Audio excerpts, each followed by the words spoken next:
একটা কথা বলবো, আমার বাস্তব জীবনের একটা অভিজ্ঞতার কথা বলবো। আমার বাজান আব্দুর রশিদ সরকার প্রথম যখন অসুস্থ হয়ে হাসপাতালে ভর্তি হয়, তাকে ভেন্টিলেটর মেশিন দিয়ে রাখছে। আমি চিকিৎসার দায়িত্ব নিছিলাম, যে চিকিৎসার খরচপাতিটা আমি করব, সবকিছু আমি করি। রাত দিন বইরা ওই হাসপাতালে যেয়ে থাকি, আরো লোক আছে, কিন্তু রাত্রে আরো কিছু লোকজন সাথে নিয়ে এসে আমার বাসায় থাকি মিরপুরে। সকালবেলা আবার উঠে নিজেরা খাওয়া দাওয়া করে আবার কিছু খানা দানা নিয়ে হাসপাতালে যাই। আর টিকবে না, এটা হলো অবস্থাটা। তবে সাত্তার সরকার, আনোয়ার সরকার, ওরা আমার বাসায়, ওদেরকে নিয়ে খানা পিনা নিয়ে টিফিন গাড়ির বাটিতে বইরে আমি বাইরেছি শহীদ মিনারের বাসা। শহীদ মিনারের গেটেই আল্লাহর একজন মজ্জুব অলি, আপনারা তাকে হাঁটা পীর বলে অনেকে জানেন, যে নাকি হযরত হায়দার শাহ মাসকালেন্দার হায়দার শাহ বাবা, তিনি হইল হাঁটা পীর, শুধু হাঁটে, তার সাথে সাথে অনেক লোক হাঁটে। আমরা বাইরেছি আর এই শহীদ মিনারে উনি বৈশা রয়েছে, আর ভক্তরা চতুর্দিকে বৈশা চাপানের বিরতি হাঁটাটা। সে কোনোদিন গাড়িতে ওঠে নাই, সে ভারত গেছে হাইটা, চিটাগাং যায় হাইটা, সারা জীবন সে হাঁটছে, এই জন্য তার এক নাম হাঁটা পীর। বৈশা রয়েছে।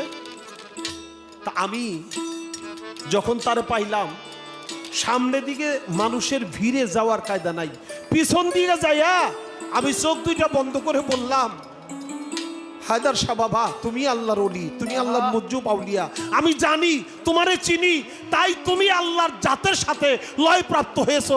আমি তোমার কাছে আমার উস্তাদের জীবন ভিক্ষা চাই। এটা মনে মনে আমি তোমার কাছে আমার উস্তাদের, আমার বাজানের জীবনটা ভিক্ষা চাই।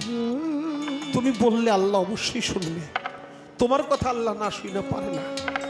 চোখের পানি ছেড়ে কাঁদছি, কোনো শব্দ নাই। হঠাৎ করে হায়দার বাবা তো এইভাবে বসে রয়েছে, এটাও একটা সেজদার অবস্থা, মুরাকাবার অবস্থা। উনি রয়েছে সামনে, আমি ওনার পিছে। উনি মাথাটা উঠাইয়া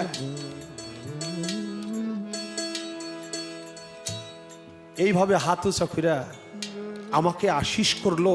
আমি মাথা নত করে ওখান থেকে এই সেজদা জানিয়ে বললাম, সাত্তার, আনোয়ার, সাক্ষী থাকিস, আমার বাবা এই তারিখে মরবে না।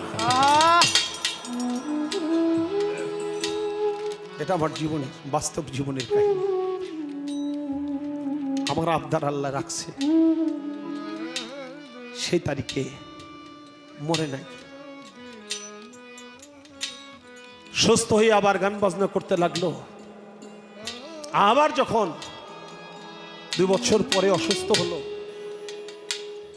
তখন এই একই অবস্থা, ভেন্টিলেটর মেশিনে ঢুকানো। আমি গানে যাবো পার, পদ্মা পার হইয়া সিলারচর গাউস পাকের দরবারে যাবার পথে আমি এই পোলাপানগুলি নিয়ে দেখতে গেছি।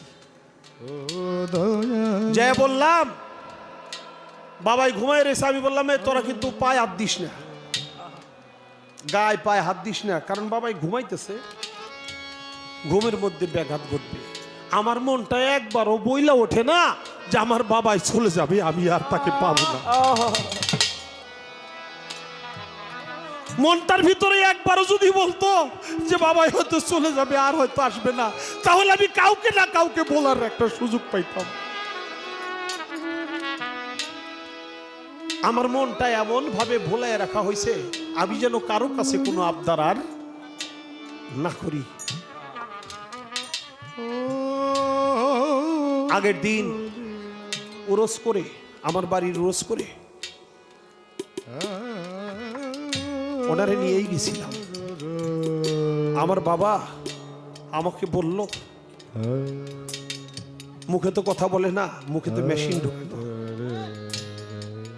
যখন আমাকে বলে এইভাবে ইশারা করে, আমি বুঝি না যে বাবা চলে যাব আর টিকবো না। আমি কই কি বাবা, আপনারা আর 2টা দিন পরেই নিয়ে যান, 2টা দিন একটু কষ্ট করে থাকে। বাবাই কি কয় আমি বুঝি না, আমার মনের ভিতরে এটা টান মারে না।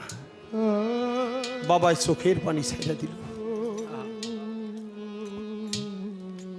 চোখের পানি ছেড়ে কান্দে, মুখে কিছু বলল না। আমারে ইশারা করে বলল, তুমি যে একটু আরাম করো গা, 3 দিন উরস করছো, এখন আরাম করো গা। বাবাই যে বলতেছে আমি আর থাকবো না, আমি যাবো গা। আর আমি মনে করতেছি বাবাই বাড়ি নিয়ে যেতে কয়, আমি কইতেছি 2 দিন পরে নিব। এটা হলো আগের দিন, পরের দিন গানে যাই, যাওয়ার পথে যখন দেখলাম মেন্টলিন মেশিনে ঢুকানো, ওকে বললাম তোরা বাবার গায়ে পায়ে হাত দিস না, খালি এক নজর দেখেছ। আমার মনটা একবারও বলে না যে বাবা হয়তো আর আসবে না। ভুলে রাখছে আমাকে। গানে গেছি, সেই রাত্রেই বাবা চিরদিনের জন্য আমাদেরকে এতিম করে চলে গেল। ঠিকই 2 দিন পরে, পরের দিন আমার বাবাকে নিয়ে আসলাম বাড়িতে, আনলাম তার দেহটা। এটা প্রেমের পরীক্ষা। হযরত ওয়াস করণীকে যদি একবার বোঝানো হইতো, জানতে দেওয়া হইতো দয়াল নবীকে পর্দা করতে হবে, নিয়ে যাবে, তাহলে ওই মুহূর্তে নিতে পারতো না।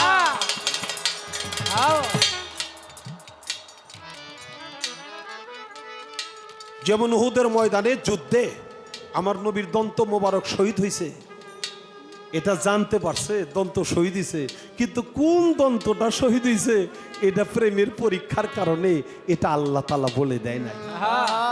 আর যদি বলে দিত তাহলে একটা দাঁতই ভাঙতো, বাকিটি ভাঙতো না। বলে নাই বিধায় প্রেমের আকর্ষণে তার 32টা দাঁত সহ ভাঙিয়ে ফেলছে।